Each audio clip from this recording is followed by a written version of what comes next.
Hi tears, welcome back. எல்லாரும் எப்படி இருக்கீங்க? நல்லா இருக்கீங்களா? இன்றைக்கி ரொம்பவே பயனுள்ள கொஞ்சம் டிப்ஸுங்க தாங்க கலெக்ட் பண்ணிட்டு வந்திருக்கேன்.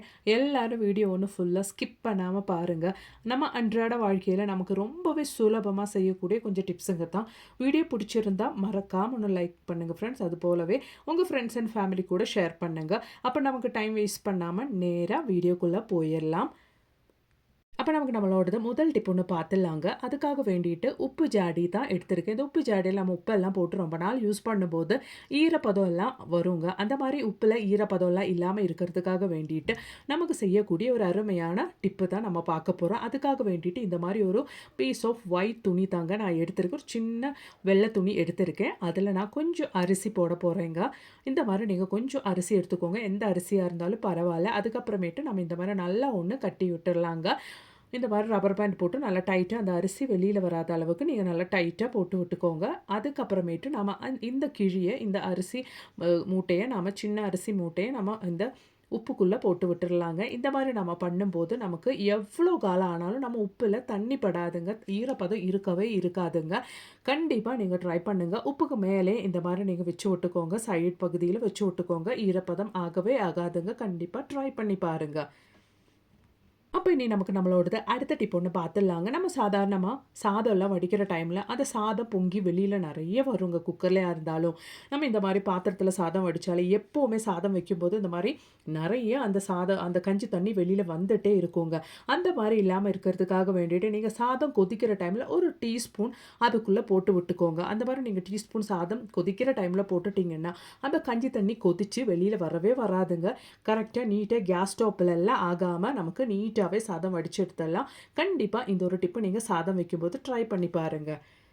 அப்போ இனி நமக்கு நம்மளோடது மூணாவது டிப் ஒன்று பார்த்துடலாங்க. இந்த மாதிரி சிசர்ஸில் இந்த ஒரு பகுதி இருக்குது. இது எதுக்காக யூஸ் பண்ணுறாங்கன்னு யாருக்காவது தெரியுமாங்க? இந்த மாதிரி யூசஸ்க்கு தான் இந்த ஒரு விஷயம் சிசர்ஸில் கொடுத்துருக்காங்க. பாருங்கள், இந்த மாதிரி மூடியெல்லாம் டைட்டான மூடியெல்லாம் ஈஸியாக ஓப்பன் பண்ணுறதுக்காக வேண்டி தான் நம்ம சிசர்ஸ்லாம் இந்த மாதிரி ஒரு விஷயம் கொடுத்துருக்காங்க. இது தெரிஞ்சவங்களுக்கு பரவாயில்ல, தெரிஞ்சவங்க யாராச்சும் இருந்தால் கமெண்டில் போட்டு தெரியவங்க. தெரியாதவங்களுக்கு கண்டிப்பாக ரொம்பவே பயனுள்ள ஒரு டிப்பாகவே இருக்கும். ட்ரை பண்ணி பாருங்கள். அப்போ இனி நமக்கு நம்மளோடது அடுத்த டிப் ஒன்று பார்த்துடலாங்க. நம்ம ரொம்பவே ஸ்வீட்ஸ் எல்லாம் செய்கிறதுக்காக வேண்டிட்டு நிறைய பேர் நிறைய நெய்யெல்லாம் வாங்கி வைப்பாங்க. அந்த நெய்யோட டேஸ்ட் எல்லாம் போகாமல் அந்த நெய்யோட மனம் எல்லாம் போகாமல் நல்லா ஃப்ரெஷ்ஷாக அந்த நெய்யை கீப் பண்ணுறதுக்காக வேண்டிட்டு உங்களுக்கு செய்யக்கூடிய ஒரு டிப்பு தாங்க. இது மாதிரி ஒரு சின்ன வெள்ளைத்துண்டு அதுக்குள்ளே போட்டு வச்சுக்கோங்க. நான் இங்கே கம்மி அளவு நெய் தான் எனக்கு இருக்குது. நான் ஜஸ்ட்டு உங்களுக்கு வீடியோக்காக இங்கே காமிச்சேங்க. நிறைய நெய்யெல்லாம் நீங்கள் வச்சு யூஸ் பண்ணுறவங்களா இருந்தால் அதோட டேஸ்ட்டு மாறாமல் மனம் மாறாமல் இருக்கிறதுக்காக வேண்டி ஒரு சின்ன வெள்ளைத்துண்டு அதுக்குள்ளே போட்டு இது மாதிரி மூடி வச்சு யூஸ் பண்ணிக்கோங்க. கண்டிப்பாக ட்ரை பண்ணி பாருங்கள்.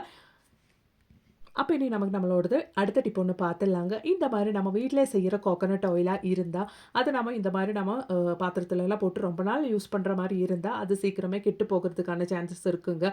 அந்த மாதிரி கெட்டு போகாமல் இருக்கிறதுக்காக வேண்டிட்டு இந்த மாதிரி கொஞ்சம் பெப்பர் அதுக்குள்ளே போட்டு வச்சுட்டு நீங்கள் யூஸ் பண்ணிக்கோங்க. நம்ம வீட்டிலே செஞ்ச கோகனட் ஆயில்னா தான் இப்படி. நம்ம கடையிலேருந்து வாங்குகிற கோகனட் ஆயில் நமக்கு பிரச்சனை இல்லைங்க. ஆல்ரெடி அவங்க அது கெட்டு போகாமல் இருக்கிறதுக்காக தேவையான எல்லா விஷயம் அந்த ஒரு கோகனட் ஆயிலில் ஆட் பண்ணியிருப்பாங்க. நம்ம வீட்டில் ஃப்ரெஷ்ஷாக செஞ்ச கோகனட் ஆயில்னா இந்த ஒரு மெத்தடை நீங்கள் ட்ரை பண்ணி பாருங்கள். கண்டிப்பாக கெட்டு போகாமல் வருஷ கணக்காக வச்சு உங்களுக்கு யூஸ் பண்ணிக்கலாங்க. கண்டிப்பாக ட்ரை பண்ணி பாருங்கள். அப்போ இனி நமக்கு நம்மளோடது அடுத்த டிப் ஒன்று பார்த்துடலாங்க. அதுக்காக வேண்டிட்டு டீ தூள் தாங்க நான் எடுத்திருக்கேன். ரொம்பவே டேஸ்ட்லெஸ்ஸான அப்படி இல்லை டேஸ்ட் இல்லாத ஒரு டீ தூள்னா கடையில் இருந்தெல்லாம் சில டைம் நம்ம டீ குடிக்கும்போது நல்ல டேஸ்ட்டாக இருக்கும் அந்த டீ குடிக்கிறதுக்காக வேண்டிட்டு. அந்த மாதிரி நம்ம டீ தூள் மாற்றிடலாங்க. அதுக்காக வேண்டிட்டு இந்த குவான்டிட்டி டீ தூள் பவுடரில் நான் ஒரு 4 ஏலக்காய் போட்டு விட்டுருக்கேங்க. அந்த ஏலக்காய் போடும்போது ஜஸ்ட் ஒன்று நுணுக்கி போட்டுக்கோங்க. அதுக்கப்புறமேட்டு நல்லா டீ தூளில் மிக்ஸ் பண்ணிக்கோங்க. அதுக்கப்புறமேட்டு ஒரு 3/4 டீஸ்பூன் அளவுக்கு நல்ல ஃப்ரெஷ்ஷான நல்ல காஃபி பவுடர் நீங்கள் போட்டுக்கோங்க. அதுக்கப்புறமேட்டு நல்லா மிக்ஸ் பண்ணி விட்டுக்கோங்க. நல்லா கடையில இருந்தெல்லாம் வாங்கி குடிக்கிற மாதிரி நல்ல நல்ல டேஸ்டான டீ ஆயிருங்க நமக்கு. கண்டிப்பாக நீங்கள் ட்ரை பண்ணி பாருங்கள். இந்த ஒரு மெத்தடை பிடிச்சிருந்தா மறக்காமல் ஒன்று லைக் பண்ணுங்கள் ஃப்ரெண்ட்ஸ். அப்போ இனி நமக்கு நம்மளோடது அடுத்த டிப் ஒன்று பார்த்துடலாங்க. நம்ம வீட்டில் இந்த மாதிரி கண்ட்ரி சுகர் எல்லாம் நம்ம வாங்கி வைக்கும்போது அப்படி இல்லைனா ஒயிட் சுகர் எல்லாம் நம்ம வாங்கி வைக்கும்போது சம்டைம்ஸ் அதில் சீக்கிரமாகவே உறும்பெல்லாம் வர்றதுக்கு சான்ஸ் இருக்குது, எறும்பு வர்றதுக்கு சான்ஸ் இருக்குது. அப்படி இல்லைனா ஈரப்பதம் ஆகிறதுக்கெல்லாம் சான்ஸ் இருக்குங்க. அப்படி இல்லாமல் இருக்கிறதுக்காக வேண்டிட்டு நமக்கு செய்யக்கூடிய ஒரு அருமையான டிப்பு தாங்க. அது என்னன்னு பார்த்துடலாம். இந்த மாரி ஒரு 2 கிராம்பும் நீங்க அதுக்குள்ள போட்டு விட்டுக்கோங்க. இரும்பு தொல்லை இருக்கவே இருக்காதுங்க. கண்டிப்பா ட்ரை பண்ணி பாருங்க.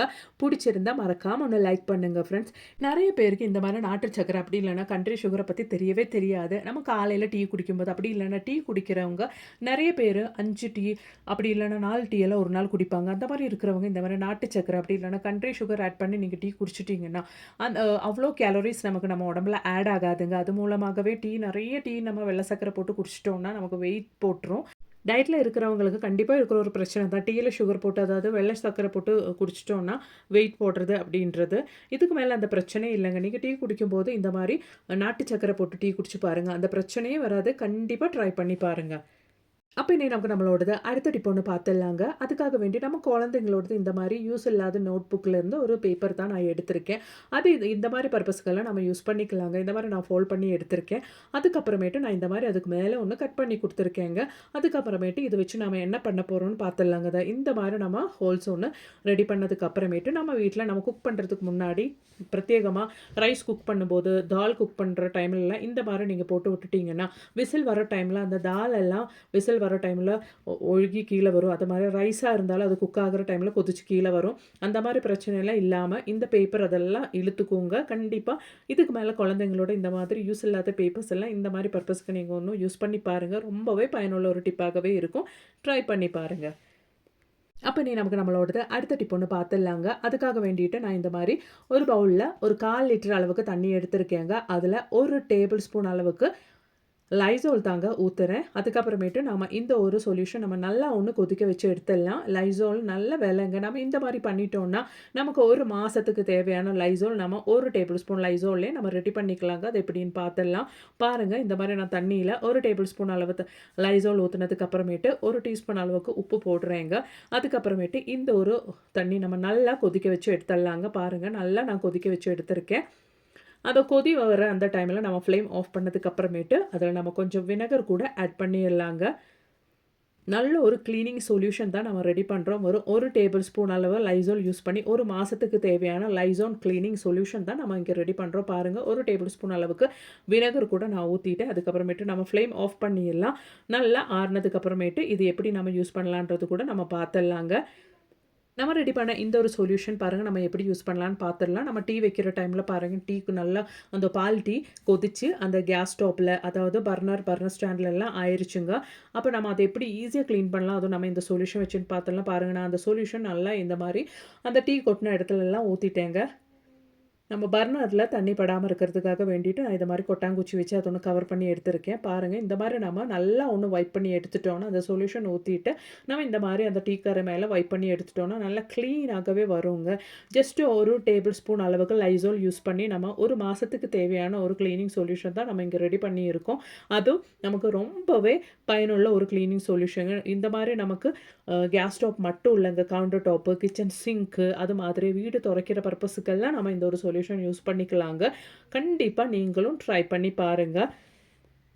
பாருங்க டீ ஸ்டெயின் கொட்டின இடத்துல ஜஸ்ட் அந்த சொல்யூஷன் நம்ம ரெடி பண்ண அந்த சொல்யூஷன் ஊத்தி நல்லாவே கிளீன் பண்ணி எடுத்துட்டோம். நம்ம பிரஷ் பண்ணல, எதுவுமே பண்ணல. ஜஸ்ட் அந்த கிளீனிங் சொல்யூஷன் ஊத்துனதுக்கு அப்புறமேட்டு இந்த மாரி டவல் யூஸ் பண்ணி நம்ம வைப் பண்ணி எடுத்துட்டோம். அவ்வளவுதான். நல்லாவே கிளீன் ஆயிருச்சுங்க. கண்டிப்பா நீங்களும் இந்த மாரி சொல்யூஷன் ரெடி பண்ணி ட்ரை பண்ணி பாருங்க.